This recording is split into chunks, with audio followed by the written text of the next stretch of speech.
నమస్తే, welcome to Leo. మనతో ఉన్నారు సీనియర్ జర్నలిస్ట్ కనకదుర్గ వడ్లమాని గారు. మేడం నమస్తే. నమస్తే అండి.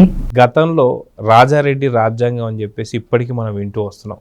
2019 నుంచి 24 దాకా కూడా మన రాజారెడ్డి రాజ్యాంగం అని చెప్పి మనం చాలాసార్లు విన్నాం. కానీ ఇప్పుడు జగన్కి సినిమా చూపిస్తానికి మరో రాజారెడ్డి వస్తున్నాడు అని చెప్పేసి చూస్తున్నాం. అదే షర్మిల కొడుకు. సో మొత్తానికి మామకి చుక్కలు చూపిస్తానికే అల్లుడు వచ్చాడా?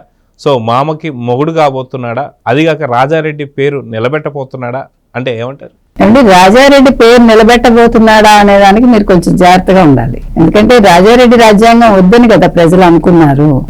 కాబట్టి కాదు, వినండి, అదే యువర్ రైట్.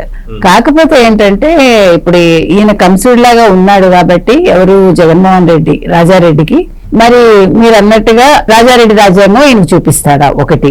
రెండు, ఇప్పుడు యాక్చువల్ గా రాజారెడ్డి అనే వ్యక్తికి అటు అమ్మమ్మ ఆశీస్సులు ఉన్నాయి, ఇటు అమ్మ ఆశీస్సులు ఉన్నాయి. సరే, నాన్న ఆశీస్సులు ఎలాగో ఉంటాయి అనుకోండి. అది కాకుండా రాజశేఖర రెడ్డి ఆశీస్సులు ఉంటాయి ముఖ్యంగా. ఎందుకంటారు? ఎందుకంటే జగన్మోహన్ రెడ్డి రాజశేఖర రెడ్డి పేరు నిలబెట్టలేదు. రాజశేఖర రెడ్డి పేరు కలవటానికి ఇష్టపడలా. ఎలక్షన్స్ ముందు పేపర్లో పైన అంటే ఫ్రంట్ పేజ్ లో ఫోటో కూడా వేసేసాడు.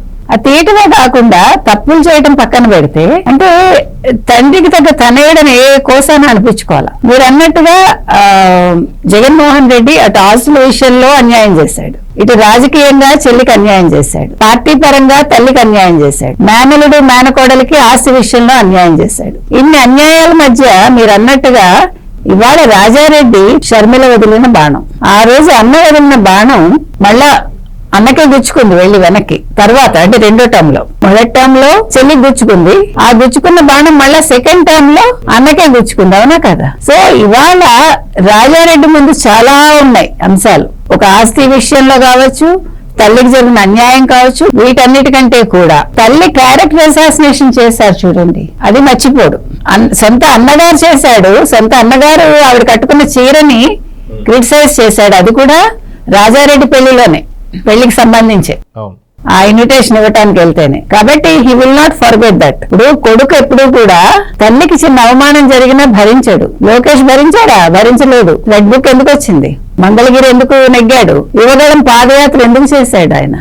అంటే నేను అనేది, ఆడదానికి అన్యాయం జరిగినప్పుడు అటు భర్త అయినా నిలబడాలి, ఇటు కొడుకైనా నిలబడాలి ఖచ్చితంగా. సో అనిల్ కుమార్ అనే వ్యక్తి నిలబడ్డాడో లేదో మనకు తెలియదు, అంటే షర్మిల భర్త. కానీ ఈ రోజు రాజారెడ్డి నిలబడతాడు, దానికి ప్రతీకారం తీర్చుకుంటాడు. అందుకని ముందు అసలు తల్లికి చేయాల్సిన న్యాయం ఏంటంటే, ఆవిడ క్యారెక్టర్ అసాసినేషన్ చేసిన మామ చుట్టూ ఉండే వాళ్ళని ఆయన ప్రత్యర్థులుగా భావించాలి, వాళ్ళ మీద పగ తీర్చుకోవాలి. ఆస్తి విషయంలో లెక్కలు డొక్కలు అంటారా, అవి వ్యక్తిగతం, అవి కూడా తీర్చుకుంటాడు. కానీ ఇప్పుడు ఇంకొక ముఖ్యమైన విషయం ఏంటంటే, ఇవాళ పులివెందులలో ఒక జెడ్పీటీసీ ఎన్నికలో ఏదైతే డిపాజిట్ కోల్పోయారో అక్కడితో వైసీపీ ఖేల్ ఖతం అయింది. ఇప్పుడు ఆ పునాదుల మీద ఇవాళ రాజారెడ్డి కాంగ్రెస్ కండువా వేసుకుని వచ్చి, నేను అసలు సిసలైన రాజశేఖర రెడ్డి వారసుని, మనం ఇంతకుముందు మాట్లాడుకున్నాం, ఏమనాలి, రాజశేఖర రెడ్డి వారసత్వమే అక్కడ ఉండాలి అని. అంటే ఇవాళ అవినాష్ రెడ్డికి కూడా చెక్ పెడతారు. ఇది ఒక జగన్మోహన్ రెడ్డికే కాదు, ఒక అవినాష్ రెడ్డికే కాదు, భారతీ రెడ్డికి కూడా మింగుడు పడని అంశం. అదే మనం చూసుకుంటే, ఏదైతే మనసు విరిగిపోయింది అని చెప్పి అన్న A2 విజయసాయిరెడ్డి గారు ఎవరైతే ఉన్నారో, గతంలో మీడియా ముఖంగా పూర్తిగా రాజీనామా చేసి పూర్తిగా వ్యవసాయం చేసుకుంటా అని చెప్పి బయటకు వచ్చిన విజయసాయిరెడ్డి చాలాసార్లు షర్మిలని గారు కావచ్చు లేదా విజయలక్ష్మి గారిని కలవడం జరిగింది. సో రాజారెడ్డి ఏదైతే పొలిటికల్ ఎంట్రీ వెనక విజయసాయిరెడ్డి కూడా ఉన్నాడనేది కొన్ని వార్తలు అయితే వస్తున్నాయి. అటు విజయసాయిరెడ్డి వదిన బాణాలా చూడాలా, లేదా అమ్మమ్మ వదిన బాణాలా చూడాలా, లేదా తల్లి వదిన బాణాలా చూడాలా, మొత్తానికి జగన్కి మొగుడై కూర్చుంటాడా అంటే ఏమంటారు? మీకు బాహుబలిలో అనుష్క తోటి ప్రభాస్ ఎంట్రీ అప్పుడు బాణాలు వేసినప్పుడు వాళ్ళు 2-3 బాణాలు వేస్తారు. అట్లా ముచ్చటగా 3 బాణాలు ఇతను, ముగ్గురు వదిలిన బాణం రాజారెడ్డి, ఒక పక్క అమ్మమ్మ. ఎందుకంటే విజయలక్ష్మి గారు కూడా తక్కువ అంచనా వేయద్దు మీరు. రాజశేఖర రెడ్డి భార్యగా ఆవిడ చాలా చూసింది, లైఫ్ లో ఉన్నతంగా ఉన్నారు ఆవిడ. అలాంటిది కొడుకు హయాంలో ఆవిడ చాలా హ్యూమిలియేషన్ గురయ్యారు. ఆవిడ పైకి చెప్పకపోయినా నవ్వుతూ ఉన్నా ఈవెన్ మొన్న అడుపులపాయలో ఏం జరిగింది, ఆవిడ దగ్గరికి తీసుకోబోతుంటే కొడుకు దిలిపేసుకుని వెళ్ళిపోయాడు కదా. ఆ అవమానానికి రివెంజే ఇంత షార్ట్ టైం లో వదిలేరని చెప్పి అనుకోవచ్చా? అంటే that is one of the reasons. Already it's a long ఇది అయి ఉండొచ్చు, అంటే దీనికి ఎప్పుడో మీకు బీజం పడి ఉంటుంది. సో ఇప్పుడు దానికి ఒక అవకాశం దొరికింది, కరెక్ట్ అవకాశం ఇది. యాక్చువల్ గా this is the right time. ఎందుకంటే ఎక్కడైతే పులివెందుల్లో ఓడిపోయారో, ఎక్కడైతే ఒంటిమిట్టలో ఓడిపోయారో, ఇక్కడితో అన్నగారి పని అయిపోయింది అని గ్రహించి అప్పుడు మీరు చెప్పి ఇందాక విజయసాయి రెడ్డి ప్రస్తావన తెచ్చారు. విజయసాయి రెడ్డి ఖచ్చితంగా దీని వెనకాల ఉండి ఉంటారు. ఎందుకంటే ఆ రోజు రాజశేఖర రెడ్డి స్నేహితుడుగా ఆయన రాజశేఖర రెడ్డి కొడుకుని పైకి తీసుకొచ్చాడు, కానీ ఆ కొడుకు ఏకమైతే ఆయన బయటికి పంపించాడు. ఆయనలో ఒక పగ ఉంది, ఇటు తల్లిలో ఒక పగ ఉంది, ఎవరు జగన్మోహన్ రెడ్డి తల్లి విజయమ్మ గారు, ఇటు చెల్లి షర్మిలలో ఒక పగ ఉంది. 3 పగలకి ప్రతీకారం తీర్చుకోవటానికి ఇవాళ ఉన్న ఏకైక మార్గం Rajareddy.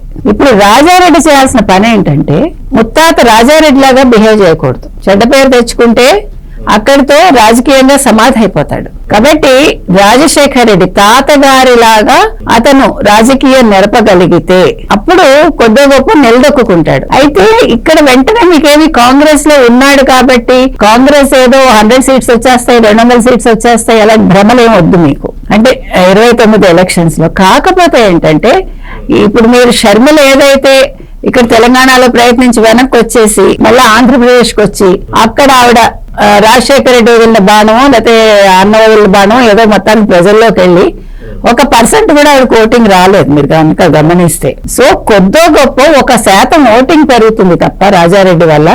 Maybe Rajareddy may become a Pulivendula MLA ఇంతవరకు అవుతాడు. అంటే ఇంకా ఇంకొక రకమైనటువంటి ఒక ఊహాగానాలు కూడా వస్తున్నాయి. ఏంటి అంటే ఈ 18వ తారీఖు అసెంబ్లీ సెషన్స్ ఏదైతే జరగబోతున్నాయో దానికి జగన్మోహన్ రెడ్డి మళ్ళీ ఈసారి కూడా రావట్లేదు అని చెప్పి కొంత వార్తలు వస్తున్నాయి. మిగతా 10 మంది కూడా రావాలని కొంతమందికి ఉన్నా సరే వెళ్ళొద్దు అని చెప్పేసి కొన్ని ఆదేశాలు అయితే ఉన్నాయి. సో RRR గారు కూడా ఏం చెప్పారంటే ఈసారి రాకపోతే మాత్రం ఖచ్చితంగా 11 సీట్లలో బై ఎలక్షన్స్ జరగబోతున్నాయని చెప్పేసి అంటున్నారు. సో ఇదే టైంలో రాజారెడ్డి వచ్చాడు కాబట్టి ఖచ్చితంగా ఒక 5 నుంచి 6 మంది వైసీపీ ఎమ్మెల్యేలు కాంగ్రెస్లో కూడా జాయిన్ అయ్యే అవకాశం ఉందా అంటే ఏమంటారు? సో రాజారెడ్డి ఖచ్చితంగా ఏదైనా కౌంటర్ ఇస్తే సేమ్ అదే బ్లడ్ కాబట్టి పెద్దగా జగన్ మాట్లాడిన మాటలకి పెద్ద విలువ ఉండదని చెప్పి అనుకుంటున్నారు. మీరేమంటారు? ఇక్కడ 2 అంశాలండి. మీరు బ్లడ్ అన్నారు కాబట్టి ఇక్కడ మనం మాట్లాడుకోవాలి ఖచ్చితంగా. ఒకటి, రాజారెడ్డి బ్లడ్ లో మీకు రెడ్డి బ్లడ్ ఉండకపోవచ్చు, మనకు తెలియదు, అనిల్ కుమార్ కొడుకు కాబట్టి. కాకపోతే తాత పౌరుషం తెచ్చుకుని ఉంటే పౌరుషం అనేది సహజంగా కూడా రావచ్చు. అంటే మీకు ఎంత కాదనుకున్నా రక్తం అనేది పనిచేస్తుందంట. ఇంకొక పక్క ఇప్పుడు మీకు అతనికి ఇంకొక రకమైన సపోర్ట్ ఏ రకంగా అంటే రాజారెడ్డిది ప్రేమ వివాహం. అతను US లో చదువుకున్నారు, చదువుకునేటప్పుడు ఒక అమ్మాయిని ప్రేమించారు, ప్రియా అట్లూరి కదా ఆవిడ అమ్మాయి పేరు. సో అది కమ్మ సామాజిక వర్గం ఆవిడ. సో అది కూడా ఒక ప్లస్ అవుతుంది అంతవరకు. అంటే కలిసి వస్తే ఇట్లా కలిసి వస్తాయని. సో మీరు అన్నట్టుగా ఇప్పుడు ఖచ్చితంగా 11 మంది ఎమ్మెల్యేలలో 6 అయితే వెళ్ళాలనుకుంటున్నారని మనకు ఆల్రెడీ మనం మాట్లాడుకున్నాం, ఇంకా అది నడుస్తోంది. సో 6 ఒకవేళ అసెంబ్లీకి వస్తే అది తిరుగుబాటుకి సంకేతం వైసీపీలో. ఒకవేళ ఆయన సస్పెండ్ చేసినా వాళ్ళకి బాధ లేదు. ఇప్పుడు ఇమీడియట్ గా కాంగ్రెస్ లో జాయిన్ అవ్వకపోయినా వాళ్ళు వెన్నంటే ఉండి ఎప్పుడు జాయిన్ అవ్వాలో అప్పుడు జాయిన్ అయ్యి నెక్స్ట్ 29 ఎలక్షన్స్ కి రెడీ అయిపోతారు. సో అంతవరకు వాళ్ళకి అంటే రాజారెడ్డికి పట్టు దొరుకుతుంది. 4 ఏం చేస్తాడు ఎవరు? జగన్మోహన్ రెడ్డి. ఆ 4 అంతే మిగులుతారు. ఆ 4 కూడా కేసుల్లో ఉన్నారు. కాబట్టి ఇప్పుడు జగన్మోహన్ రెడ్డి ఆచితూచి వ్యవహరించాలి. ఇప్పుడు కనుక సరైన నిర్ణయం తీసుకోకపోతే మనం చెప్పినట్టుగా పార్టీ అధపాతాళానికి వెళ్ళిపోతుంది. ఇంకా పార్టీ మళ్ళీ లేవదు, కోలుకోలేని దెబ్బ. ఎందుకంటే ఇప్పుడు ప్రజలు కూడా ఏం చూస్తారంటే రాజారెడ్డి వారసుడుగా చూస్తారు ఖచ్చితంగా. ఇప్పుడు మీకు జగన్మోహన్ రెడ్డికి కూతుళ్ళు ఇప్పుడు ఒకవేళ బరిలోకి దిగినా కూడా అంత ఇంపాక్ట్ ఉంటుందని నేను అనుకోను. అంటే రాజారెడ్డికి ఉన్నంత ఇంపాక్ట్ అక్కడ ఉండదు. ఎందుకంటే ఇక్కడ రాజారెడ్డి అనే పేరు ఇట్ సెల్ఫ్ అది ఒక వైబ్ ఇస్తుంది వాళ్ళకి. మీకు ఇన్ని ప్లస్లు ఉన్నాయి ఈ అబ్బాయికి. కాకపోతే ఇతను ఇప్పుడు చాలా జాగ్రత్తగా తన్ని తాను మలుచుకుంటూ ముందుకు వెళ్ళకపోతే మాత్రం ఎదురు దెబ్బలు తింటాడు. ఎందుకంటే ఇప్పుడు అతనికి కావాల్సింది ఫస్ట్ సంయమనంతో వ్యవహరించటం, తెలివిగా ముందుకెళ్ళాలి, అహంకారం చూపించకూడదు. తర్వాత నాకు ఇన్ని ప్లస్లు ఉన్నాయనుకుని వెళ్ళి బొక్కబోర్లా పడకూడదు.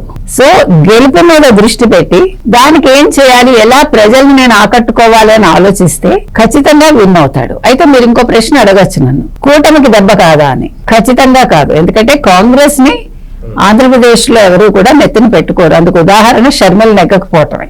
ఇదే మామూలు స్టేజ్ లో అయితే అట్లీస్ట్ షర్మిల ఒక్కళ్ళు గెలిచుండేవాళ్ళు. మహా అయితే ఇప్పుడు రాజారెడ్డిని గెలిపిస్తారు తప్ప అంతకు మించి వాళ్ళకి ఒక సీటు కూడా ఎక్స్ట్రా రాదు. అంటే ఒకవేళ గెలిపిస్తే రాజశేఖర రెడ్డి మనవడుగా జగన్మోహన్ రెడ్డి ప్రత్యామ్నాయంగా గెలిపిస్తారు తప్ప కాంగ్రెస్ తరఫున గెలవడు. అంటే పేరుకి కాంగ్రెస్, గెలిచేది మాత్రం రాజశేఖర రెడ్డి వారసుడిగా విజయలక్ష్మి ఆశీస్సులతో షర్మిల బిడ్డగా రాజారెడ్డి ముని మనవడుగా గెలుస్తాడు అంతే. సో చూద్దాం మేడం, ఖచ్చితంగా రాజారెడ్డి సడన్ ఎంట్రీతో జగన్కి షాక్ తగిలిందని చెప్పుకోవాలి. సో మొత్తానికి జగన్కి మొగుడై కూర్చుంటాడా అని చెప్పేసి వార్తలు అయితే వస్తున్నాయి. సో చూద్దాం జరగబోతుందో. నమస్తే. నమస్తే. Please subscribe to Leo News for more videos.